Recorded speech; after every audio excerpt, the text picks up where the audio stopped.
जी तो एक बार फिर से आज आरा कोर्ट में पावर स्टार पवन सिंह और ज्योति सिंह की पेशी थी। और आप सभी को बता दें कि आज कई घंटों तक पवन सिंह कोर्ट में मौजूद थे और साथ ही साथ जज साहब ने भी पवन सिंह से तलाक के पीछे की वजह घंटों बैठकर जानी।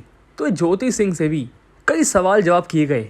हालांकि 100 बात की एक बात तो ये है कि कई सालों के बाद आज कई घंटों तक पवन सिंह और ज्योति सिंह आमने सामने बैठे थे। और एक बार फिर से आरा कोर्ट में हुजूम और हज़ारों की संख्या में भीड़ पवन सिंह को एक झलक देखने के लिए ये बयां तो करती है कि पवन सिंह का क्रेज़ क्या है। लेकिन साथ ही साथ एक बड़ा सवाल कि क्या पवन सिंह ज्योति सिंह को तलाक देंगे या फिर 10 करोड़ रुपए की रकम। हालांकि जो लोग मान रहे हैं कि तलाक हो गया है, आप सभी को बता दें ऐसा कुछ नहीं है। अभी भी प्रक्रिया चल रही है और अभी भी पवन सिंह और ज्योति सिंह पति पत्नी हैं। अभी भी इनके बीच तलाक नहीं हुआ है। वह जल्दी पवन सिंह फिर से आरा कोर्ट में शामिल हो सकते हैं, जिसमें आगे की प्रक्रिया चलेगी। और शायद इसके बाद आप सभी शायद पवन सिंह और ज्योति सिंह को कभी एक साथ नहीं देख पाएंगे, क्योंकि इसके बाद कयास लगा जा रहे हैं कि कोर्ट की तरफ से इनके बीच तलाक हो सकता है।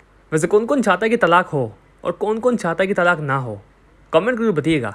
और वीडियो में इतना ही, मिलते हैं नेक्स्ट वीडियो में। धन्यवाद।